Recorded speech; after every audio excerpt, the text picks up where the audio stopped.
Is monogamy natural for us? An analysis of the commandment of fidelity. Written and read by Bernhard Kutzler. We are programmed to believe that a marriage or partnership should be monogamous.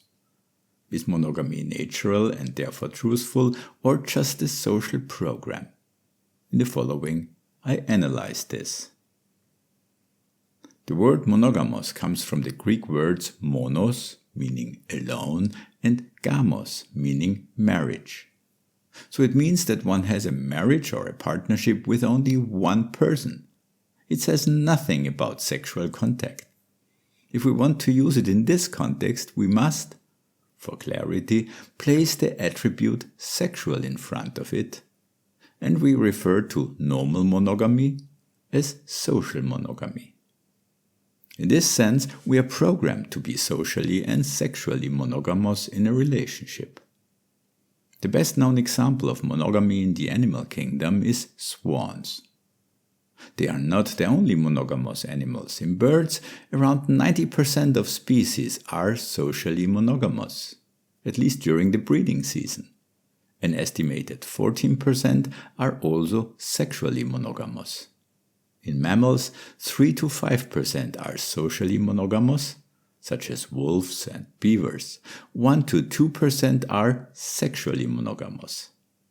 In apes, only gibbons are monogamous. Great apes, hominids, are not monogamous. However, animal social behavior can only be transferred to humans to a limited extent. The reason is that we differ fundamentally from animals. See my article, This is the difference between humans and animals, for details. Social monogamy has a biological function, such as raising children together. While sexual monogamy is very rare among animals, it is a cornerstone of our society under the term fidelity, as a social program. All human societies develop social programs. One can investigate the frequency of their occurrence among pre-civilized indigenous peoples. These are peoples who have not yet had any contact with civilization. Only about 20% of them developed sexual monogamy. The monogamy program arose in connection with two natural needs: the need for sexual intimacy and the need for community. Intimacy has a wide spectrum, from touching hands to sexual intercourse. When you touch someone whom you trust, your body produces the cuddle or bonding hormone oxytocin. We experience this as a feeling of well-being. Oxytocin also regulates blood pressure and cortisol levels and therefore reduces stress. One cannot supplement it. Our desire for touch and intimacy is natural. Sexual intimacy involves the sexual organs and is experienced much more intensely than non-sexual intimacy.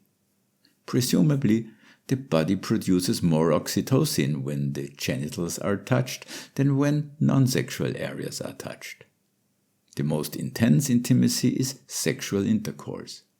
This makes biological sense, as it can lead to reproduction. With this, nature has created a reward system that ensures the continuation of the species. Many animal species also have sex outside the mating season and, therefore, only for pleasure. Bonobos are one of the most sexually active species, and, together with chimpanzees, they are genetically most similar to us. Bonobos have sex alone, in pairs, in threesomes. Males with females, females with females, males with males, young with old. They kiss and stimulate their sexual organs in many ways. They use sex to relieve tension, celebrate a sumptuous meal, or forge alliances. This form of free love works for bonobos because, like everything in nature, they always act truthfully. It doesn't work for us humans because we often act untruthfully, because we manipulate, oppress and abuse, because we sometimes use violence to satisfy our needs. You can find out more about bonobos in my article, What We Can Learn About Ourselves from Chimpanzees and Bonobos. Our desire for community is also natural because we are social beings, just like the other great apes. Our first community is with our mother, plus perhaps other family members. As children, we are truthful. We trust and easily find other communities, such as friendships. But as we grow up, we are drawn into the untruthful social programs of adults. We learn to distrust each other. We learn to stop showing some of our needs. We learn to fulfill them in roundabout ways, for example, using manipulation, abuse, or violence. When we are sexually mature, we naturally desire sexual companionship. But since we have already landed in the mistrust culture of adults and carry many programs within us, the search for a sexual partner is often difficult. One reason is that truthful sexual intimacy requires a lot of trust. Trust is not natural for us. It is natural for us to distrust others. See my article, Who Can You Trust? For an explanation. It can be difficult to build the trust required for truthful sexual intimacy with another person.